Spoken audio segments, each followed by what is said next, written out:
Hi friends, welcome back to my channel. മാങ്ങയുടെയൊക്കെ സീസണല്ലേ, അപ്പോൾ നമുക്കിന്നൊരു അങ്കമാലി സ്റ്റൈൽ മാങ്ങാക്കറി തയ്യാറാക്കിയാലോ. അപ്പോൾ ഇതാ നമുക്ക് വീഡിയോയിലോട്ട് പോകാം. അതിനായി ഇവിടെ 2 മാങ്ങ ഞാൻ എടുത്തിട്ടുണ്ട്. ഇനി നമുക്ക് ഈ മാങ്ങയുടെ തൊലിയൊക്കെ ഒന്ന് ചെത്തി മാങ്ങയൊന്ന് കട്ട് ചെയ്തെടുക്കണം. അപ്പോൾ ഇതാ മാങ്ങ ഇതുപോലെയാണൊന്ന് കട്ട് ചെയ്തെടുക്കാനുള്ളത്. ഈ കട്ട് ചെയ്ത മാങ്ങയിലോട്ട് നമുക്കൊരു 1/2 സ്പൂൺ മഞ്ഞൾപ്പൊടി, ഒരു നുള്ള ഉപ്പ്, കുറച്ച് വിനാഗിരി, ഇത് മൂന്നും കൂടെ ചേർത്ത് ഈ മാങ്ങ നന്നായിട്ട് കൈകൊണ്ട് നമുക്ക് നന്നായിട്ടൊന്ന് മിക്സ് ചെയ്തെടുക്കണം.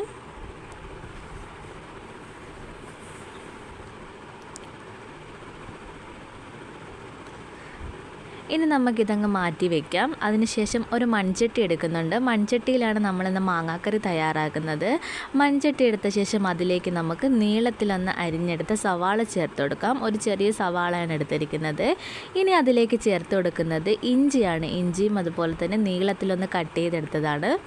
കുറച്ച് കറിവേപ്പിലയും കൂടി ചേർത്ത് കൊടുക്കാം. പച്ചമുളക് ഉണ്ടെങ്കിൽ അതും ചേർത്ത് കൊടുക്കാം. എൻ്റെ കയ്യിൽ ഇല്ലാത്തതുകൊണ്ട് ഞാൻ ചേർത്ത് കൊടുക്കുന്നില്ല.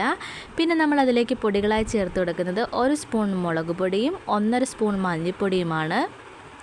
ഇനി ഇതിലേക്ക് ആവശ്യത്തിനുള്ള ഉപ്പ് കൂടി നമുക്ക് ചേർത്ത് കൊടുക്കാം. എന്നിട്ട് കുറച്ച് വെളിച്ചെണ്ണയും കൂടെ ഒഴിച്ച് കൊടുക്കുന്നുണ്ട്. എന്നിട്ട് ഇത് കൈകൊണ്ട് നന്നായിട്ടൊന്ന് മിക്സ് ചെയ്തെടുക്കണം. നന്നായിട്ട് കൈകൊണ്ട് തന്നെ മിക്സ് ചെയ്തെടുക്കണം. എന്നാലേ നന്നായിട്ട് ഉള്ളിയൊക്കെ നന്നായിട്ടൊന്ന് ഉടഞ്ഞ് വരത്തുള്ളൂ.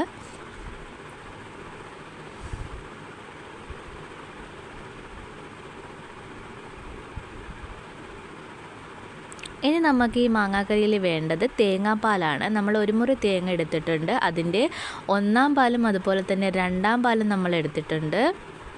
ഇനി നമ്മൾ ഞരടി വെച്ചിരിക്കുന്ന ഉള്ളി നമുക്ക് സ്റ്റൗവിലോട്ട് വെച്ച് കൊടുക്കാം. എന്നിട്ട് നന്നായിട്ടൊന്ന് ഇളക്കി കൊടുത്ത ശേഷം തേങ്ങയുടെ 2-ാം പാൽ നമുക്കിതിലേക്ക് ചേർത്ത് കൊടുക്കാം. ചേർത്ത് കൊടുത്ത് ഒന്ന് മിക്സ് ചെയ്തെടുക്കണം. പിന്നെ ഇതിലേക്ക് നമ്മൾ ചേർത്ത് കൊടുക്കുക, നമ്മൾ നേരത്തെ മഞ്ഞൾപ്പൊടിയും അതുപോലെ ഉപ്പും വിനാഗിരിയും ചേർത്ത് ഇളക്കി വെച്ച് ആ മാങ്ങയും കൂടെ നമ്മൾ ഇതിലേക്ക് ചേർത്ത് കൊടുക്കുന്നുണ്ട്.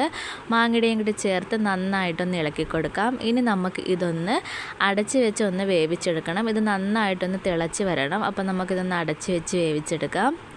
അപ്പോൾ ഇതാ നമ്മുടെ മാങ്ങയൊക്കെ നന്നായിട്ടൊന്ന് തിളച്ച് ഒന്ന് വറ്റി വന്നിട്ടുണ്ട്. ഇനി നമുക്കിതിലേക്ക് 1-ാം പാല് ചേർത്ത് കൊടുക്കാം. 1-ാം പാല് ചേർത്ത് കൊടുത്ത് നന്നായിട്ടൊന്ന് ഇളക്കി കൊടുത്തിട്ട് നമുക്ക് ഉപ്പൊക്കെ ഉണ്ടാകുന്ന നോക്കിയിട്ട് ഈ സമയത്ത് ഉപ്പില്ലെങ്കിൽ നമ്മൾക്ക് ഉപ്പൊക്കെ ചേർത്ത് കൊടുക്കാവുന്നതാണ്.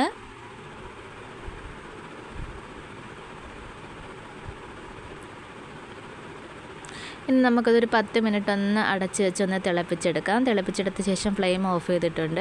അപ്പോൾ അത് ആ മാങ്ങാക്കറി ഇവിടെ ഒന്ന് സെറ്റായിട്ട് വന്നിട്ടുണ്ട്. ഇനി നമുക്കിതിലേക്ക് താളിച്ചൊഴിച്ച് കൊടുക്കാം. ഒരു ചട്ടി വെച്ച് അതിലേക്ക് എണ്ണ ഒഴിച്ച് കൊടുക്കുന്നുണ്ട്. എണ്ണ ചൂടായി വന്ന ശേഷം നമുക്കതിലേക്ക് കടുക് ഇട്ട് കൊടുക്കണം. കടുകൊന്ന് പൊട്ടി വന്ന ശേഷം അതിലേക്ക് ചെറിയ ഉള്ളിയും അതുപോലെ തന്നെ വറ്റൽമുളക് കൂടി ഇട്ട് കൊടുക്കുന്നുണ്ട്. എന്നിട്ട് നന്നായിട്ടൊന്ന് ഇളക്കി കൊടുക്കാം. ഇതൊന്ന് മൂത്ത് വരുമ്പോൾ നമുക്കിതിലേക്ക് കറിവേപ്പില കൂടി ചേർത്ത് കൊടുക്കാനുണ്ട്. കറിവേപ്പില കൂടെ ചേർത്ത് കൊടുത്ത് ഒന്ന് ഇളക്കി കൊടുക്കാം.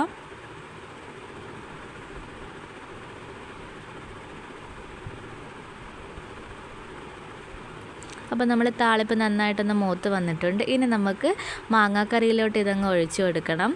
അപ്പോൾ നമ്മൾ വളരെ ടേസ്റ്റി ആയിട്ടുള്ള അങ്കമാലി സ്റ്റൈൽ മാങ്ങാക്കറി ഇവിടെ തയ്യാറായിട്ടുണ്ട്. വളരെ ടേസ്റ്റിയാണ്. ഒന്ന് ട്രൈ ചെയ്ത് നോക്കുക. അതുപോലെ തന്നെ ഫീഡ്ബാക്ക് അറിയിക്കാനും മറക്കല്ല്. ഇഷ്ടപ്പെട്ടാൽ ലൈക്ക് ചെയ്യാനും അതുപോലെ തന്നെ ഷെയർ ചെയ്യാനും ചാനൽ ഒന്ന് സബ്സ്ക്രൈബ് സപ്പോർട്ട് ചെയ്യാനും മറക്കല്ലേ. ഇതുപോലുള്ള റെസിപ്പിയുമായിട്ട് ഇനിയും കാണുന്നതുവരെ bye and thank for watching.